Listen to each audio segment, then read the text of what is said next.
Hi everyone, Senator Jason Rarick here at the Capitol.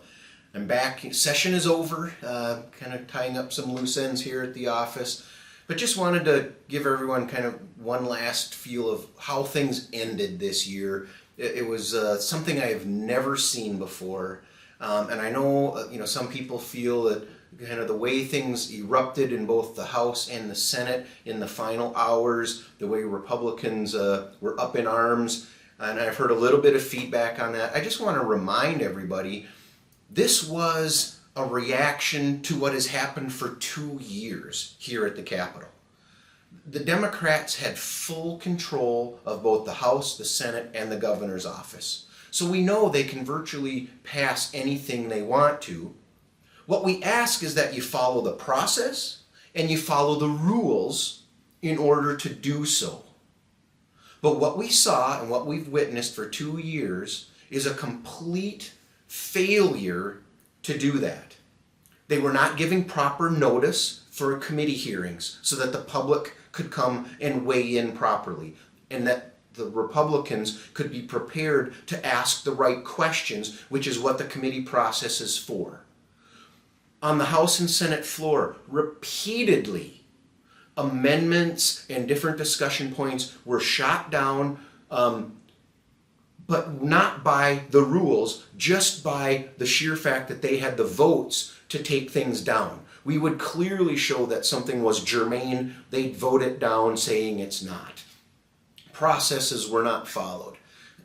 This is what the frustration was that built to these final days. And in those final 2 hours of session, to have the tax conference committee wrap all of these other things that hadn't been done into one bill over 1,400 pages worth, that typically would take the revisor's office hours and hours and hours to process, to have ready before you could take any action on it.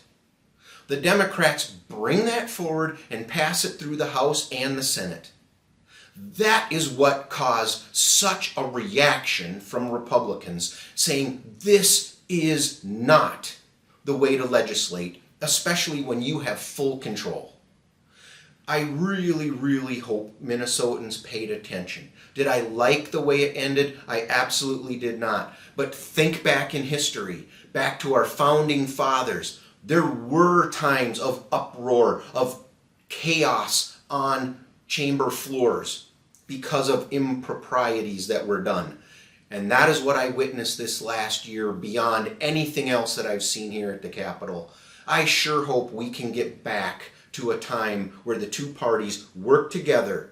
I even spoke to a former senator who served during a time when they were in the deep minority. But they were even listened to back then. These last 2 years, we have been completely cut out of the process. This has to change.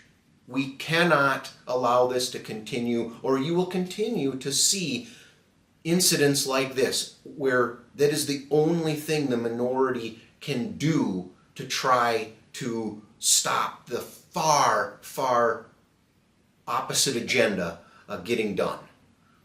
So I hope everybody understands why the end of session ended the way it did. I believe it was because Democrats did not want the public to know everything that was going on. They wanted their agenda done. And the funny thing is, what never got talked about as we got to the end, usually in the final 2 weeks of session, the bonding bill is on the top of everybody's mind. And the discussions are happening and negotiations are happening.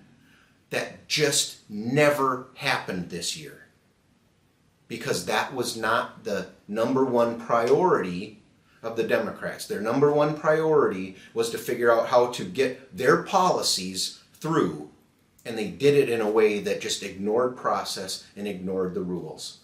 That was where the frustration boiled over, and what I struggle with, how it was all done this year. So I sure hope we have a change in the coming years here in Minnesota.